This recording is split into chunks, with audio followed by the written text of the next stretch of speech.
my beloved cousin Lori and her estate here in North Carolina. At the time of this recording, it is Friday, April 12th, 2024. Hey, what's up, everybody? How are we doing? Are we hanging in there? Are we standing the course and fighting the good fight? Hoorah!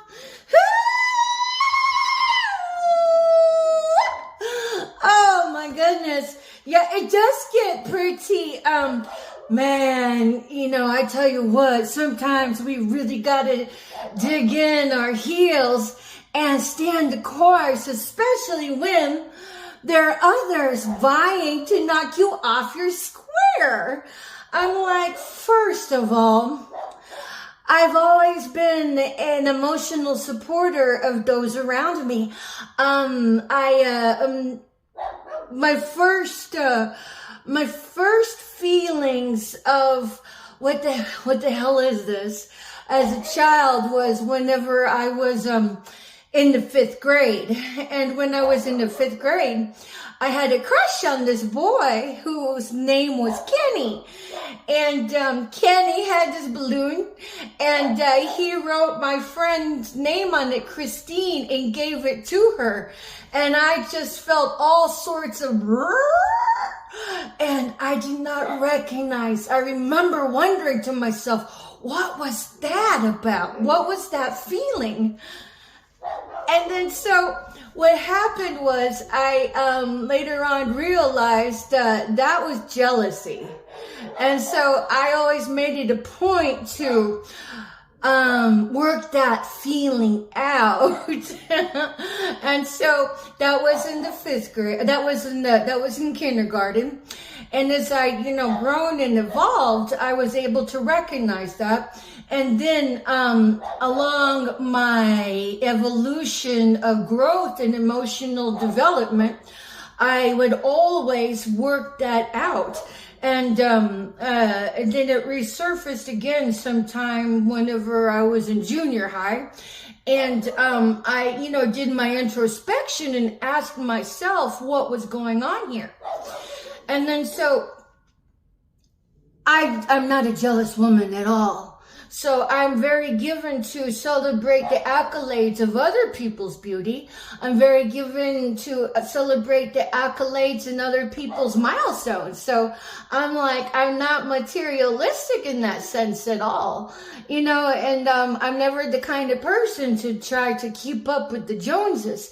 And what one of my mentors of tarot and divination is the mystic of My Queen's Eye. She's wonderful. I mean, they're all wonderful. And we all bring a certain spice and flavor to the table. What she says was, never mind the things that people have. You do not know what they did to get them. And so I'm going to share how I think that it might help others override any sense of jealousy. Whenever I was in the 7th grade, and I felt like I did pretty good working out the knee-jerk reactions of jealousy that I felt as a kindergartner, because I didn't like that feeling. I mean, it's it's an icky feeling, and then so when it comes to others, that you are surrounded with or choose to surround yourself with regards to a skill set, with regards to anything, we're all at different evolutionary periods within the scope of our own growth and development. And so when it came to me, I guess maybe it was more, I don't remember where the jealousy stemmed from. I just remember it was there. And then I remember really looking in towards myself and how I was going to make amends with that. So what I found is that, there's always going to be somebody who has been more well-versed in the path, and there's going to be always somebody who has not evolved in a path. And, and we're just all like, scatterings of seeds, hither, thither, yonder, and or. And then so what I come to feel like, if you take a competitive spirit to something, your competition is healthy to an extent, because it causes inspiration. It can give rise to motivation and drive. But with everything, you have to come at it with a sense of balance. Little of something is not enough, and too much of something may be detrimental, such as heat. We need heat to survive, but too much of us will kill us. We need water to survive, but too much will kill us. And then so what I come to find as a balance for me is that with regards to a skill set, I take pride in being able to stand shoulder to shoulder, nose to nose, and elbow to elbow with others of that particular skill set. So it's like, instead of striving to be top dog, instead of striving to be all the way above and everyone else beneath you, you should be able to find a sense of gratitude and saying, these are my squad that I rock with. And if you can do that, it gives a sense of fulfillment in every aspect of what you are striving towards. For me, it was belly dance. I love watching other belly dancers. And I'm not jealous of any of them. And in fact, every time, me and my husband would go watch belly dancers, I was very much comfortable and very much at ease, admiring the beauty and the art form of what each dancer brought to the performance, so I had a really good time doing that. So I was able to work out any nuts and bolts of any thing that might give rise to jealousy. So I'm just not a jealous person altogether. Honestly, my opinion is that I really feel that the crux of all of this gang stalking, all of this cesspool, is jealousy. Because there's got to be drive and motivation to go after somebody and run sideways game. Because for all of you psyop prostitutes out there that are teaching your children how to prostitute their integrity and morality for a sucky fucky for $1 by giving up your integrity, what makes you feel like that is acceptable for you? What makes you think that you have a right to play with somebody else's life? What makes you think that you're not going to be dealt with by the very hand, if not by the Most High, but by karma, by being two-faced? Why do you all do that? Personally, I think it's jealousy. So if you can learn how to squash jealousy at the base of its roots, you can free yourself from feeling like you have a right to come sideways at somebody. Because as far as I see it as, these are all symptoms of a worse disposition. So now then, when we look at jealousy, and if you can find your path to feeling to be a part of a particular squad rather than the top dog of a squad, you might find a lot of nerves being calmed within yourself just to say, I'm a part of this squad. Check out my squad, man. We be rocking bitches, That's where I feel I have ministered to myself as a child growing up with coming to terms and being able to squash jealousy. Once in a while I may, use jealousy as a joke, sure, but I just don't have a jealous heart. That's why I was able to forgive everybody who has stolen from me, stolen my virtue of trust, stolen my virtue of confidence. Because when I confide in you two-faced, psychotic, psyop prostitutes, and you turn around and use what I confided you in with against me, I'm all like, well, aren't you the lovely rotten fruit that needs to grow up and get a grip on your own self? You know, I'm all like, okay, whatever, just know not to do that again. But jealousy seems to be quite the root in all of these evil, diabolic psyop assignments. And honestly, for everybody that goes to get their little handler grubbed down with, oh, teach me how to be a better psyop prostitute, just the way you like it, so I can get my little check and then be able to earn more of the blood coin. Never mind the blood on it, just slough it off. Never mind the bone marrow of the sodomized, child molested children being trafficked in that cesspool. How gritty do you have to be to keep that machine alive and running with your participation, with everything that you know about that? You should be reporting it.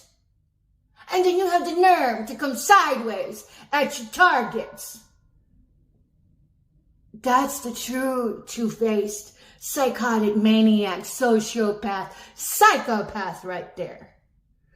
Because if you're one of those people, would you want somebody babysitting your kid like that? Would you want somebody taking care of your pets like that? Would you want to go get your health care from a doctor who is two-faced and psycho? Would you want to go get your groceries from a proprietor that sells food like that? Would you want to go get your pharmaceuticals from a pharmacist that would be two-faced like that? Because this comes down to an issue of trust. This comes down to being able to maintain your integrity at every temptation. But honestly, I feel that a lot of the tools that this psychotic psyop hate crime division, where they go, I mean, yeah, you put your like nice clothes on, so you can what's the psyop on your head that they're like, okay, we're going to teach you how to be actors, and if you act for us just right on the hidden cameras, we'll give you a reality TV show. We'll give you voiceovers. We'll give you commercials. What did they stupefy your fool ass with? How did they antagonize you into hate somebody you've never even addressed any of the slander that they are committed, that they're accused of? That's not very smart. The whole syndicate is a hate crime, organized hate crime machine, people. And if you're going to go get a psyop assignments from the handlers that are the actual hands-on murderers, that are the actual hands-on pedophiles, the actual hands-on human traffickers, the hands-on sex traffickers, what the fuck is the matter with you? How can you believe anything they say? They're two-faced. They're two-faced, people. They're two-faced. And in fact, they're as two-faced as you are.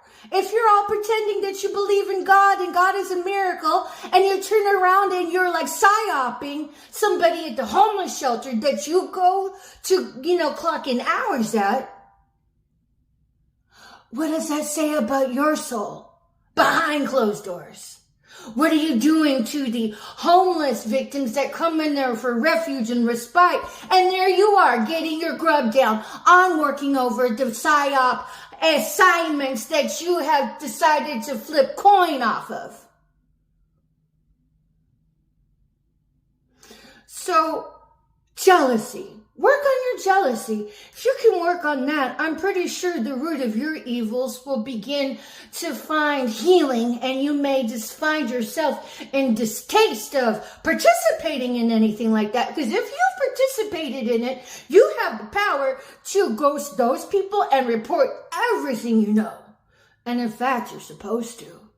Especially if you do consider yourself one who fellowships with the Most High, or one who fellowships with morality and dignity of being able to maintain your integrity at every temptation. But if you look at it biblically, King Herod, he was the king that decided that he was going to kill every male-born baby, firstborn male. I had to go back and research it. But he was the one that was trying to kill Christ, Jesus Christ, before he was born. Because the stars told him that there was a king that was going to be born that would rival him. And his jealousy got the better of him, and he was going to snuff out everybody that may give rise to giving him a shakedown. But honestly, when it comes to the slander circuit and the gang stalking, we're looking at all of the light workers that stand to give the covens of immorality a shakedown. So if you're being targeted for reals, and you're not just fronting and pretending you're a target, that's because there's greatness inside of you. And that these lasses are so jealous of you. They're trying to snuff you out before you fill out your shoes of greatness that you are. Because, we're born great, but then we have to cultivate that. We have to be chastened for that. And so if you find yourself being gang stalked, it really sucks that it happens, but know that you have whatever it takes to survive that.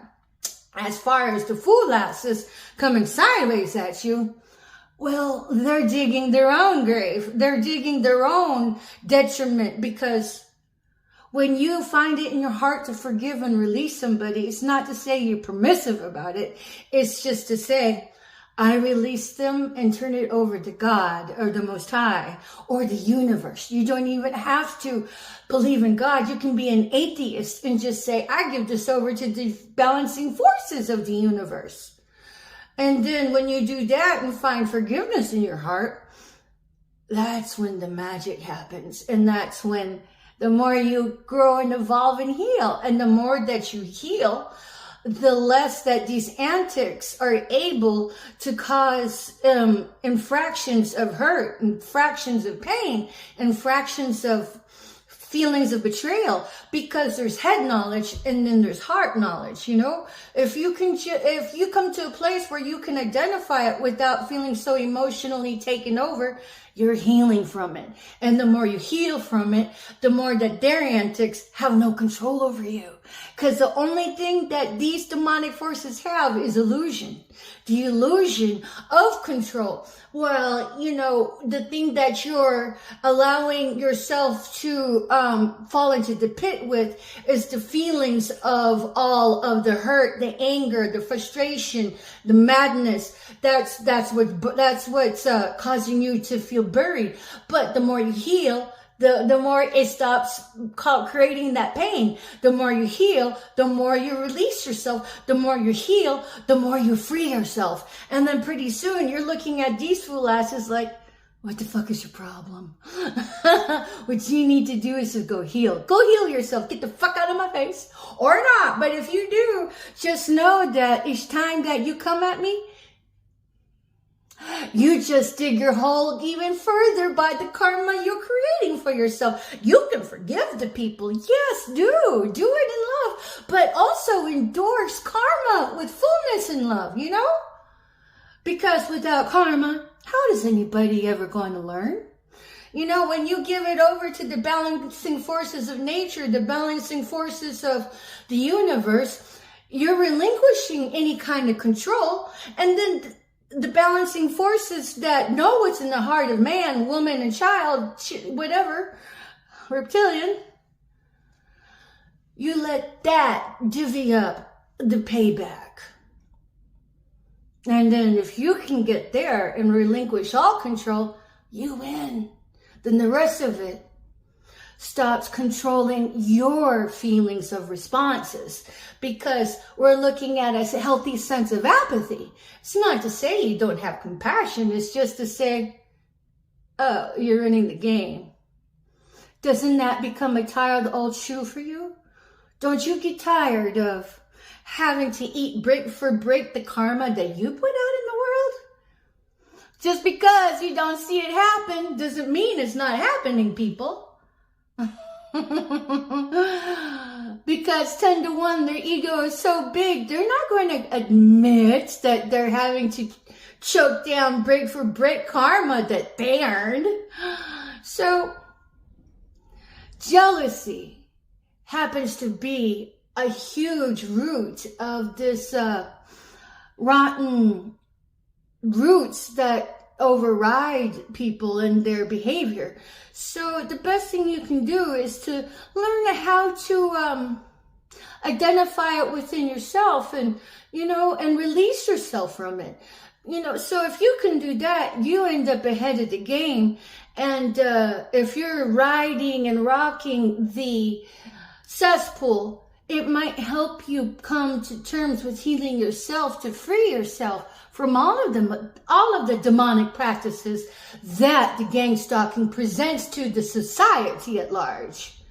So if you feel that jealousy might be an issue, maybe if you take a look at being proud to be part of a squad that you're building your skill set in, it becomes less competition to where you feel so overbridled with having to be the top dog in something. Can't you be the top supporter of others in something? I mean, think about it that way. Because there's always an evolution of varying degrees of skill set, of mastery, and of being a novice. So that's how I learned how to work out jealousy as a kid, because I didn't like that feeling at all when Kenny gave that balloon. It was a green colored balloon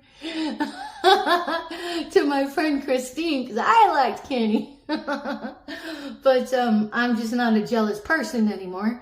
And moreover, if there was a divine counterpart that was in the running for a 5D contract with me, and he decided that his happiness was elsewhere with the witch, I'm like, good for them. Go be happy somewhere else. Stay the fuck away from me then, because I will not take second runner-up for shit.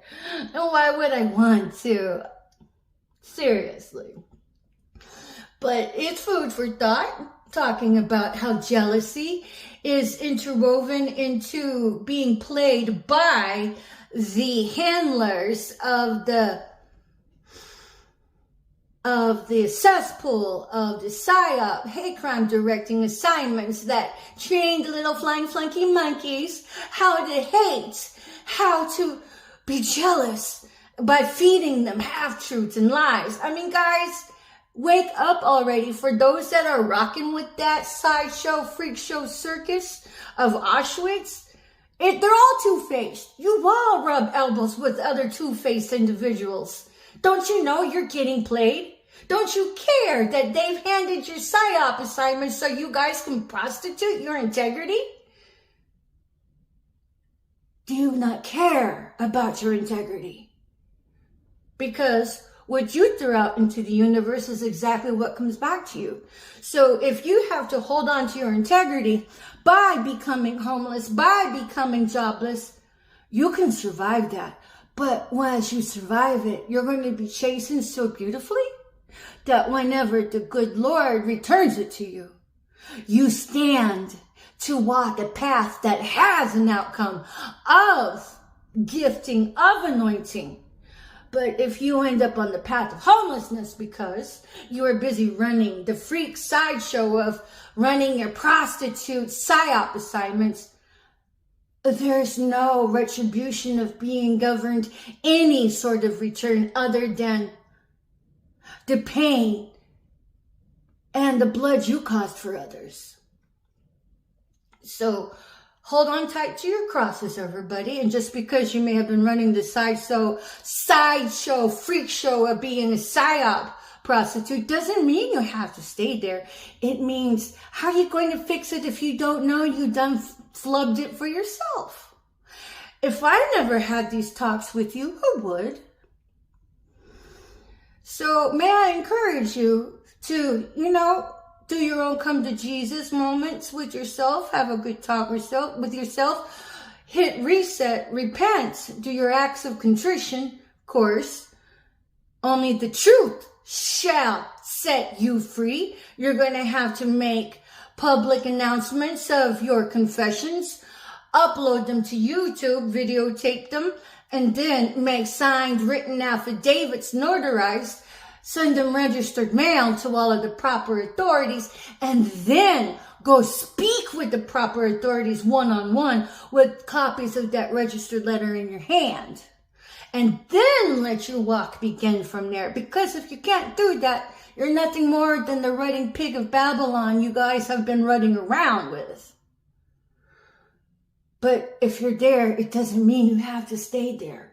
You're just going to have some chutzpah to be able to pick yourself up. If you had the chutzpah to run sideways game at somebody and psyop them to death, you got blood on your hands just for getting the grub down, just for becoming the prostitute of the psyop tormentors, of the bigots, of the misogynists, of the Nazis. Far be it for your food to have to teach you your own historical origin, but you're welcome. I taught you. Anyways, it's been Patricia Ann Landon Regali, Chief Little Flower, coming at you from the privacy, the safety, and the sanctuary of my beloved cousin Lori here in North Carolina. Peace. Bye for now.